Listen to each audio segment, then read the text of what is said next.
தேர்தல் வந்தா தெரியும்.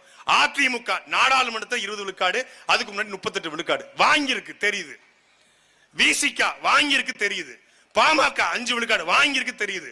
பிஜேபி 11 விழுக்காடு வாங்கியிருக்கு தெரியுது. கூட்டணியோட நாம் தமிழர் கட்சி 1.1 4 7 8 8.2 என்று வாங்கி இருக்கிறது தெரிகிறது.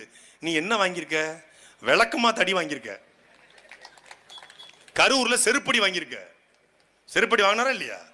ஆனா அதுலயும் ஒரு மான தமிழை செருப்ப குத்தி எரிஞ்சான் பாரு. டே தம்பி, நீ எங்க இருந்தாலும் நல்லா இருக்கும்டா.